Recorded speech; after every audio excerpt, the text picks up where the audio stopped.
Vous avez forcément déjà entendu parler du rêve américain. C'est l'idée selon laquelle on peut accomplir de grandes choses en partant de zéro si on est sur le sol américain, ou si on est américain. Et je suis sûr qu'au moment où j'ai prononcé ces mots, il y a plein de noms qui vous sont venus en tête. Rockefeller, Oprah, Bill Gates ou même Schwarzy. Il y en a un paquet. Mais aujourd'hui j'ai envie de vous raconter une histoire, un authentique rêve américain, que peu de gens connaissent mais qui me touche particulièrement parce que c'est en lien direct avec Brooklyn Fizz. C'est l'histoire de deux jumeaux italiens qui sont partis de rien et qui ont bâti un empire. Un peu comme Manuel et moi, sauf que nous on vient de Vesoul et qu'on peut pas vraiment parler d'un empire non plus. Pour le moment.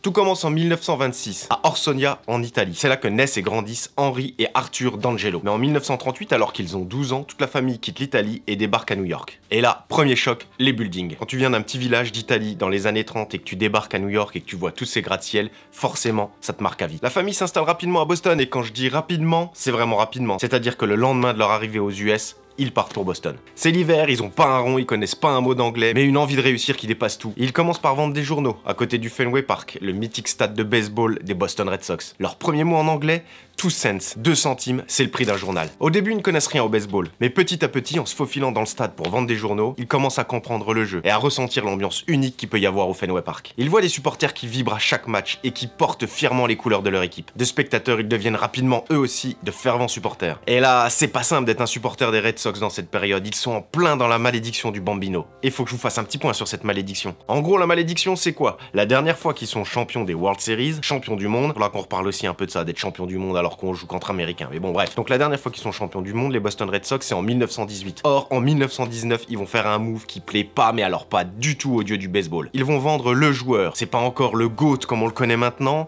il est en devenir, mais quand même, ils vont le vendre. Ils vont se séparer de Babe Ruth, qu'on appelle aussi le Bambino. Et ils le vendent à qui?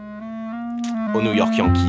Before Babe Ruth came to New York, the Yankees had never won a pennant. From 1920 to 1933, the Yankees created a sports dynasty, winning 7 pennants and 4 World Championships. Et depuis qu'ils l'ont vendu ce Babe Ruth, plus rien, nada, niet. Pas moyen de remporter une seule fois ces World Series, et cette malédiction va durer un très long moment. Bref, on retourne aux jumeaux d'Angelo. Cette période de hustle, de débrouille à vendre des journaux va durer jusqu'en 1946. Cette année-là, les Red Sox gagnent l'American League. En gros, c'est les demi-finales pour ceux qui connaissent pas trop le baseball. Parce que vous avez pigé, la finale, la grande finale des World Series, c'est pas pour tout de suite. Hein. Et là, il y a un énorme drapeau de champion qui flotte au-dessus du stade. Là, les jumeaux, ils ont un déclic qui vont changer leur vie. Ils vont commencer à vendre des mini-drapeaux, des fanions aux supporters. Et petit à petit, par extension, créer tout un business autour des souvenirs des Red Sox. Ça cartonne direct. L'année d'après, 1947, ils investissent toutes leurs économies pour acheter un petit chariot de vente. C'est la naissance de Twins Enterprise. Ils ont pas été très loin pour chercher le nom, on va pas se mentir. C'est l'entreprise qui deviendra bientôt 47 en hommage à cette année qui a tout changé pour eux. Quand il y a match, c'est la folie. Arthur disait, quand les Red Sox gagnent, les fans sortent en courant pour acheter quelque chose pour s'identifier à l'équipe. Par contre, quand ils perdent, c'est comme si 50 000 personnes sortaient d'un enterrement. Il y a aussi une anecdote que j'aime bien avec Ted Williams, qui est un des joueurs les plus connus des Red Sox à l'époque. Il chambrait Arthur en lui disant qu'il s'enrichissait sur son nom. Ce à quoi répondait Arthur toujours en rigolant, « Mais mec, c'est nous qui te rendons célèbre !» Un autre tournant, c'est quand dans les années 60, ils ont commencé à fabriquer leurs propres casquettes, forcément aux couleurs des Red Sox. Après le succès des casquettes viendra un petit peu plus tard la vente des t-shirts, la suite logique. 1967, nouveau chapitre, ils achètent leur première vraie boutique juste en face du Fenway Park, sur Yoki Way. Alors pas Yankee Way, Yoki Way, c'est important. Hein. Il passe donc de la vente ambulante à un commerce physique, à un vrai shop physique en dur. Et là, toute la famille vient aider en boutique. Je vais vous raconter une petite anecdote. On est en 1971. Les Patriots, l'équipe de NFL, vient de déménager à Foxborough, c'est juste à côté de Boston. Et là, les mecs de 47, à chaque fois qu'il y a match, ils débarquent à 50, ils prennent des caddies de supermarché et ils vont vendre du merch sur les parkings. Ils lâchent rien.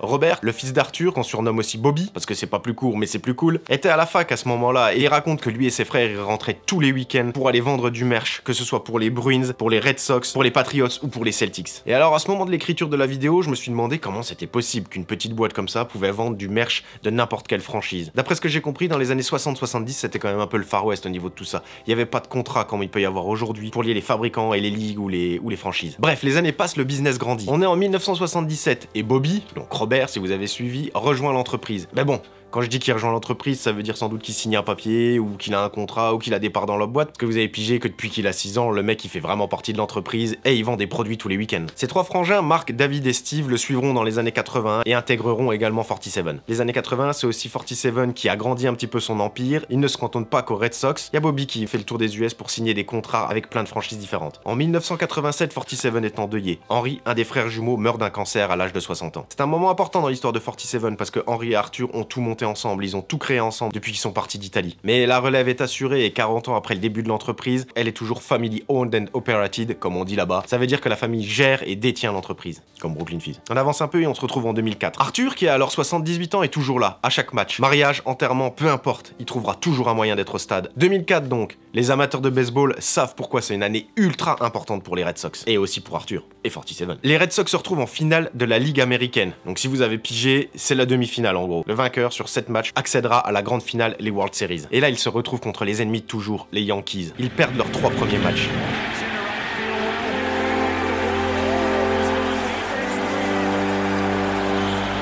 Les Yankees sont à une victoire d'accéder aux World Series. Ils sont dos au mur, mais ils réalisent un exploit. Un truc qui était jamais arrivé en MLB. Ils gagnent les 4 matchs suivants et accèdent aux World Series.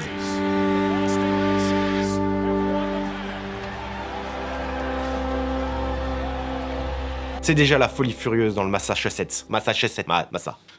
Vous imaginez, les mecs sont menés 3-0, puis ils gagnent 4-3 au final contre l'Evil Empire, l'ennemi de toujours, les Yankees. Après un exploit pareil, ça a pas fait un pli, ils ont roulé sur les Cardinals en World Series. Après 86 ans d'attente, ils sont enfin champions du monde, mettant fin ainsi à la malédiction du Bambino. Imaginez un peu la fête qu'ils ont fait chez 47. Boston devient folle, la boutique ne désemplit pas pendant des semaines. On avance un petit peu. 6 ans plus tard, on est en 2010, et la société qui s'appelait encore Twins Enterprise devient officiellement 47 Brand, puis juste 47 en 2015. En 2013, ils ont renommé une rue juste à côté du Fenway Park pour l'appeler Arthur's Way, en l'honneur d'Arthur, vous l'avez pigé, le créateur de la marque. En 2015, ils passent la barre des 20 millions de casquettes par an. Et sur ces 20 millions, je pense qu'il y en a une ou deux qui traînent chez moi. Mais ils gardent toujours leur ADN, une entreprise familiale, de passionnés, avec toujours les mêmes fournisseurs depuis plus de 30 ans. Le shop des Red Sox, en face du Fenway Park, le leur, reste leur bijou. À ce jour, c'est la seule boutique officielle qui n'appartient pas à l'équipe elle-même.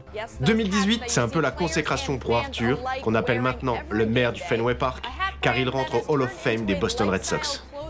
On est en 2020, Arthur a 94 ans et il gère encore l'entreprise avec ses 4 fils à la direction. Février 2024, Arthur nous quitte à l'âge de 97 ans. Boston et le Fenway Park lui rendent hommage. Quelques mois plus tard, New Era rachète la marque. Mais l'histoire de ces deux gamins italiens qui sont devenus les rois du merchandising sportif restera gravée à jamais dans l'histoire de Boston. Comme quoi, le rêve américain, ça existe vraiment.